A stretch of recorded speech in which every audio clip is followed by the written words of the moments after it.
Prior to our panel discussion, I would like to invite Mr. Gary M. Lavergne to the podium. He is the Director of Admissions and Research here at the University of Texas at Austin. But most importantly, he is also the author of Before Brown, HEMAN Marion SWEATT, Thurgood Marshall, and the Long Road to Justice. Mr. Lavergne will come up and read a short excerpt from his book. Mr. Lavergne.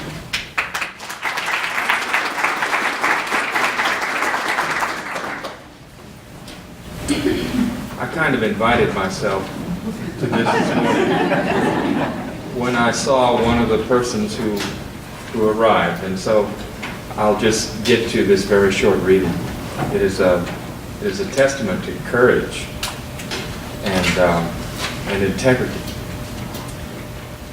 During the first half of 1950, W. Astor Kirk quietly continued his efforts to be admitted to the UT Graduate School's doctoral program in political science. In mid-January, Kirk had been invited to a discreet meeting at the Capitol with the Attorney General and his assistants. In his memoirs, Kirk remembered that the cordial meeting lasted about half an hour. The Attorney General had offered Kirk a PhD, quote, in an unusually short period of time. But Kirk insisted that UT Graduate School was where he wanted to earn his doctorate. After Kirk's first attempt to enroll in the UT Graduate School, the Regents entered into a contractual agreement with the Texas State University for Negroes in which UT would provide African Americans with classes not offered on the Houston campus. It was through this arrangement that Kirk was accepted as a TSUN student, but offered 2 classes in Austin taught by UT professors. On January 30th, 1950, Kirk went to the UT Department of Government, registered for 2 courses, and paid $26 in tuition. The classes were to begin on February 6th, but Kirk was to report to the YMCA building on Guadalupe, across the street from the campus. He soon learned that he was to be the only student in the class. On February 6th, Kirk reported to room 7 of the YMCA, which had been rented by the university for use as Kirk's class. As soon as the Bible study class that was in there adjourned, Dr. Charles Tim of the Department of Government greeted Kirk. The 2 men talked for about 45 minutes. Kirk calmly and firmly let Dr. Tim know that the arrangements were not acceptable.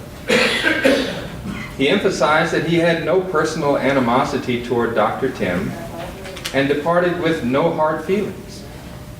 As Kirk recalled years later, because of the way I responded to university administrators, to the Texas Attorney General, and to representatives of the press and broadcast media, those faculty members understood and treated me as a decent, honorable, ethical, and professionally motivated human being. As Kirk left the classroom, Dr. Tim said, "I would probably take the same course of action if I were in your shoes." From the YMCA building, Kirk went to the office of UT Vice President J.C. Dolly, who told Kirk that under current Texas law, the university had no discretion in the matter of Kirk's integrating the UT Graduate School. Reporters had been alerted to the developments, and Kirk told them that he had hoped that arrangements could be made which would not make him or the university look ridiculous. I am prepared to meet them halfway on an on-campus arrangement. On March 2nd, 1950, the Texas State University for Negroes issued a refund check to W. Astor Kirk in the amount of $26. Dr. Kirk, where did you get your PhD? University of Texas. All right.